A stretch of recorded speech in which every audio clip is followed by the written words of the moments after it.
Vamos a ver una narración cronológica de lo que significó el inicio del conflicto bélico del CENEPA, que oficialmente empezó un 24 de enero de 1995, con testimonios de la época y con una descripción, mientras nuestra interpretación va a poder ir incrementando la opinión en torno a este hecho histórico. Historia viva, la memoria del Ecuador. El último enfrentamiento bélico entre Ecuador y el Perú se inició cuando el Perú inició la movilización de sus tropas hasta la cabecera de las aguas del río Cenepa, una zona aún no delimitada y no tomada en cuenta por el Protocolo de Río de Janeiro de 1942. Nosotros, como podrán ustedes suponer, estamos pues con la resolución de defender este pedazo del territorio nacional. Si desde 1942 esa zona no delimitada no se cerró pese al abuso del Perú de obligar al Ecuador a firmar el Protocolo de Río de Janeiro, en medio de una conflagración mundial donde había que tomar partido en contra del creciente nazismo, ¿por qué nuestras autoridades civiles y militares de estas élites, como el presidente Arroyo del Río, nefasto para el Ecuador, no procuraron cerrar esa parte de la frontera y nos evitábamos tanto de sangre? ¿Por qué no lo hicieron? Y después del 42, en el 95, nuevamente la explicación. Un tramo de 70 kilómetros no delimitado, ese era el problema. Y el tira y afloja de los años, en Paquilla y en el CENEPA, y el tira y afloja por un espacio de terreno que podía haberse delimitado antes, pero no, para medrar de la guerra, para medrar del caos, para que el presupuesto del Estado no deje de fluir en gasto militar, para que los amos de la guerra, los que fabrican las armas, tengan cómo nutrir sus fortunas con países pobres como el Ecuador, para que sean obligados a comprar armas, ¿o no? Así lo ha resuelto el gobierno ecuatoriano, que tiene el apoyo de los otros poderes del Estado y de toda la población. Siempre el Ecuador tuvo una actitud defensiva ante las amenazas del ejército peruano de ocupar destacamentos que estaban en una zona no delimitada. Coronel Luis Hernández, de las élites militaristas que terminaron después con el Trujillato como consejero transitorio de ese Consejo de Participación Ciudadana, que socavó la institucionalidad del país en 2017. ¿Para eso están ahí las élites militaristas? ¿Para medrar de la democracia? ¿Para socavar la democracia? Y que el Ecuador los tenía desde hace mucho tiempo. Pregunta, ¿no? El protocolo de Río de Janeiro fue absolutamente injusto para el Ecuador y fue una imposición de armas sobre la base de que América, incluso comprometida con la defensa continental frente a los eventuales ataques del eje nazifascista en la Segunda Guerra Mundial, hizo que el problema de límites del Ecuador no se tratara en la conferencia de Río, sino marginalmente. Se estima que marginalmente nos impusieron, nos quitaron 200,000 kilómetros cuadrados de territorio en el protocolo de Río de Janeiro. Pero para medrar de la guerra, Perú y Ecuador y sus élites militaristas y políticas mantuvieron esa herida abierta. Y claro, y bajo el puente gasto militar, las crisis políticas tapadas por enfrentamientos bélicos. Vamos a ir analizando. En menos de 3 días, 140,000 hombres de ambos lados se movilizaron a la zona de frontera El 28 de enero el combate era franco y total por tierra y aire en las posiciones ecuatorianas de Tiguinza, Cueva de los Tallos, Base Sur y Coangos. Una aclaración, no eran 140,000 efectivos los que se movilizaron, eran 14,000. Una rectificación a esta descripción que le hicimos. Un ataque masivo sin precedentes de parte de las fuerzas peruanas contra estos puntos y particularmente contra el destacamento de Tiguinza. Y de a poco Tiguinza se convertía en el símbolo de esta conflagración bélica. Y Fujimori se iba caminando a Tiguinza y nadaba en sus aguas, mientras hacía campaña política para la reelección en abril de ese mismo año. Y Dios no quiera, mientras Fujimori caminaba supuestamente por Tiguinza, había una reacción ecuatoriana. No les importaba. Y mientras tanto, los generales de la izquierda democrática respondían desde Ecuador. Estamos ocupando tanto la cuenca occidental como la cuenca oriental del Cenepa. Tenemos nuestras bases sólidamente establecidas allí.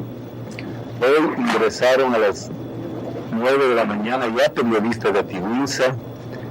Estuvieron allí y pudieron comprobar la presencia muy fuerte, muy sólida y muy bien estructurada de las fuerzas ecuatorianas en el área. Nuevamente en el Cenepa se repitió lo que nuevamente había pasado en las escaramuzas con el Perú, de tratar de avanzar más allá de lo que se había acordado en el caso peruano. Y nosotros ahí, lógicamente, dijimos, suficiente, no vamos a permitir que esto vuelva a suceder. Era la primera vez que en el campo de batalla el Ecuador se mostraba consistente, indeleble y firme, tanto en tierra como en aire. De hecho, Tiguinza se convirtió en un símbolo del conflicto que el Perú nunca pudo arrebatar al ejército ecuatoriano, al menos por las armas. En este video, el jefe del destacamento de Tiguinza, el coronel Luis Aguas, entregaba el mando al coronel Luis Hernández, quien tenía clara su posición. En ningún momento me ha consolidado ningún objetivo. Y ahí está mi gente luchando con ciertas limitaciones como son las que permiten los rigores del combate. Sin embargo, de sus asuntos, la gente permanece. Ha escrito una página gloriosa de nuestra historia. Ya está escrita y será un ejemplo para todas las generaciones, no solamente de los militares, sino de todos los ecuatorianos. Te felicito y sigue adelante, hermano. Muchas gracias. El hecho que me haya entregado a mí y yo haya entregado a los otros comandantes subordinados del mando sin ninguna novedad demuestra la entrega que tuvieron los soldados, los oficiales, en defender un lugar que el Perú nunca ocupó y que fue Tiguinza, entre otros destacamentos que tampoco ocupó. Nosotros lo sabemos muy bien y toda nuestra estrategia, nuestra táctica, nuestros preparativos están orientados justamente a enfrentar ese gran poder sin amilanarnos. Entre 1984, luego de la muerte de Jaime Roldós, y 1995, Ecuador se había convertido en un muy buen cliente de los armamentistas, porque se había hecho de aviones Kafir, de aviones Mirage, ya para el gobierno de Febres Cordero, la Fuerza Aérea Ecuatoriana se había convertido en muy competitiva en la región. El presupuesto del Estado se había dedicado a comprar 12 aviones Mirage, 10 Kafir, Jaguars, A-37, a los amos de la guerra, claro. En vez de cerrar 78 kilómetros cuadrados, que ya nos habían quitado en 1942. Pero no, como ahí estaba el negocio de las élites militaristas, dejaban esa herida abierta. No lo pudieron hacer con Roldós, lo intentaron en Paquilla, lo intentaron. Como no lo pudieron hacer, ya saben lo que pasó. Pero como vino y vinieron estos gobiernos de extrema derecha, de Febres Cordero, el de Borja Kenbach y después el de Sixto, claro, Ecuador ya se mostraba consistente. Las escaramuzas continuaron hasta el 22 de febrero de 1995. Perú fue acusado por varias ocasiones de no respetar un cese al fuego y una declaración de paz que propusieron los países garantes, Argentina, Brasil, Chile y Estados Unidos. Los países garantes, Argentina, Brasil, Chile y Estados Unidos. Ya van a ver lo que hicieron los países garantes en esta lógica que estamos hablando de que la guerra, los conflictos bélicos, este conflicto bélico, se convirtió en un buen negocio. Ya van a ver por qué. Y buen negocio porque atrás estaban estas élites, militaristas, neoliberales, guerreristas. Pero es que son cortados con la misma tijera y no nos cansamos de decir. Kenny Romero, lucharon por esas tierras, claro, pues los soldados que estaban en el frente de batalla, ellos luchaban por Tiguinza. Ya vamos a ver lo que pasó por Tiguinza, lo que pasó con Tiguinza, nuestros soldados, nuestros oficiales de menor rango, como carne de cañón, mientras arriba otros eran los intereses. Espero que este cese de fuego sea auténtico. El Ecuador no ha atacado ni ha agredido a nadie, ni agredirá, pero permaneceremos vigilantes. Esa es nuestra obligación frente a un pueblo que con generosidad ha confiado en sus Fuerzas Armadas y en su gobierno.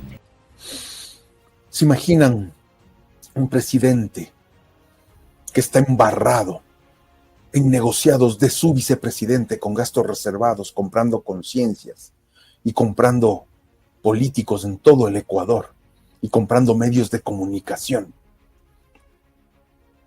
con declaraciones de los mismos periodistas, con declaraciones judicializadas, con evidencias contundentes? ¿Qué mejor, pues, que salir a decir que hay un cese al fuego del país vecino para aplicar todo lo demás? La mejor caja china no puede haber. Mejor distractor no puede haber. Por el lado ecuatoriano. Y por el lado peruano, en cambio.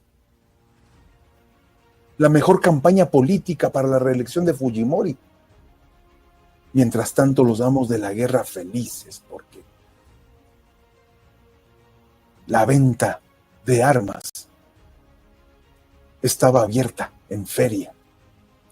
Mientras las tropas ecuatorianas acataban la orden de cesar el fuego, las peruanas lo intensificaban mediante la utilización de artillería pesada, fuego incesante de morteros y cañones de tiro rápido, más algo que sobrepasa los lindes de lo imaginable, como es el uso de armas y procedimientos bélicos que están proscritos por la legislación universal, como los lanzallamas y las granadas de gases tóxicos.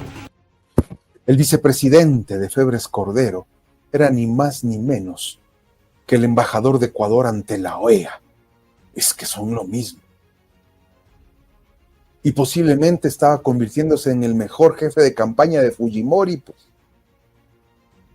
porque estaba denunciando cómo Fujimori era el combatiente feroz en la frontera en defensa de su Perú. No. de la conveniencia que siempre encontró en que cualquier reunión que se realizara para atenuar las tensiones se diera en el marco de los países garantes, y creo que eso es relativamente claro para todos los presentes. Gaviria, otro personaje nefasto para Colombia. Busquen Gaviria y los pactos, las debilidades, el entreguismo en la guerra que vivía Colombia allá en los años 80, a finales de los 90.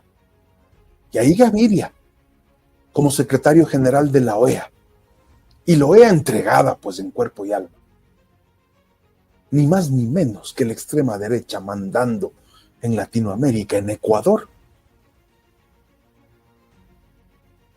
Y los negocios de la guerra a flor de piel. Fue así como se iniciaron los diálogos de paz, se obligó a los países a emprender la retirada de sus tropas y la desmilitarización en las zonas del conflicto. La ruptura entre los presidentes Alberto Fujimori del Perú y Sixto Durán Ballén del Ecuador era notoria. Hoy comienza, cierto es, un proceso del cual la urgente separación de fuerzas es apenas el primer paso.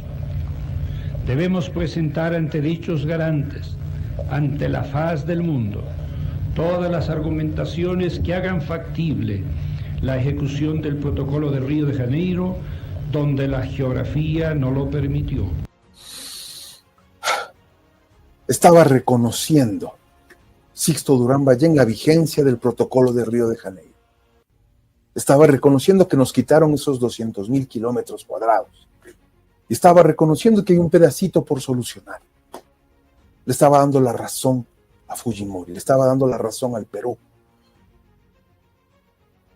Pero nuestros medios de comunicación hegemónicos nos pasaron mintiendo desde el 42 de que éramos el triángulo amazónico para medrar del caos, de la guerra. Según el gobierno, el costo de la guerra le habría significado al Ecuador más de 250 millones de dólares, el 1% de su Producto Interno Bruto. Sin embargo, se estima que en realidad habría sido mucho más. Y Dajig, el hombre de las finanzas, claro, ya no tenía que hablar de los gastos reservados ni cuánto se gastaron con cheques de la vicepresidencia y sus secretarios comprando conciencias, no, pues. Y el discurso era otro, era hablar del costo de la guerra.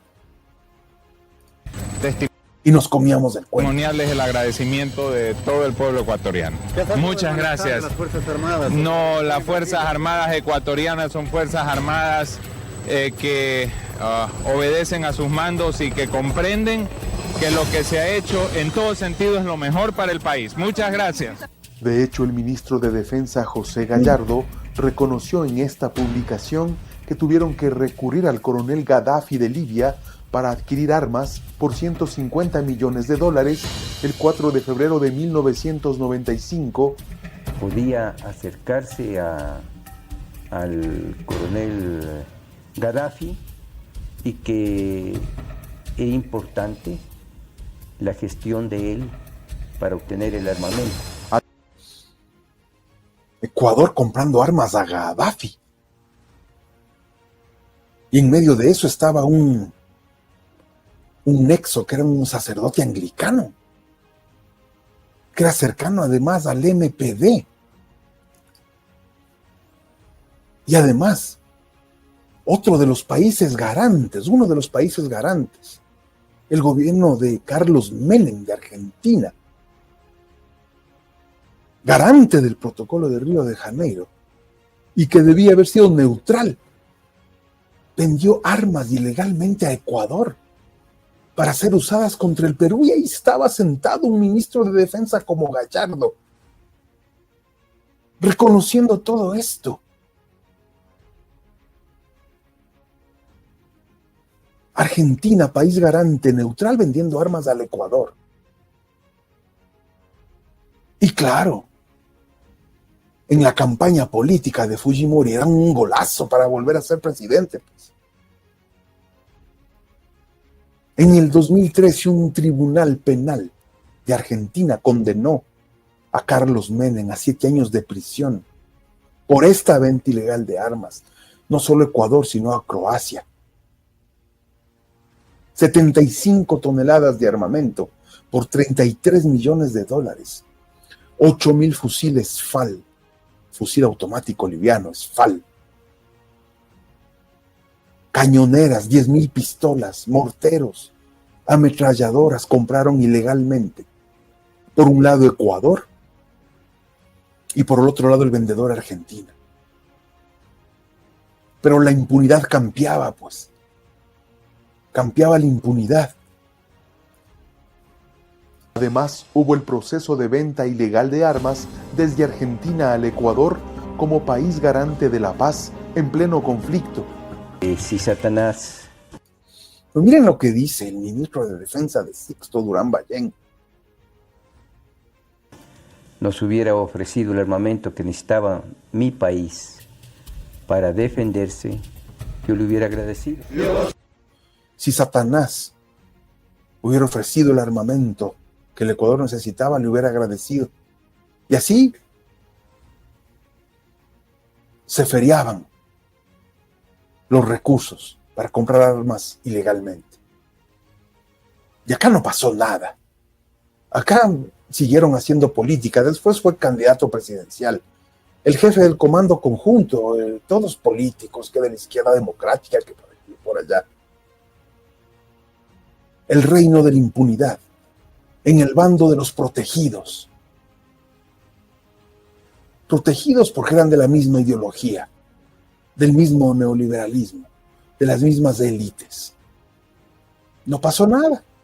Y aceptó el holocausto, y esa sangre fue germen fecundo.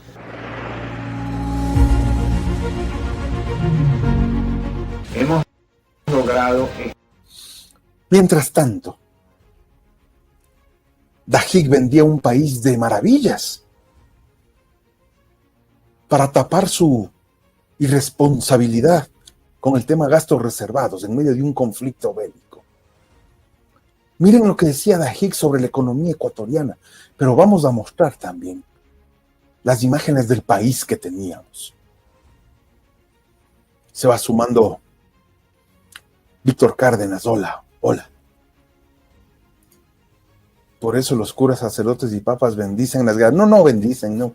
Son capellanes nomás de los cuarteles, no bendicen. En un país laico son capellanes.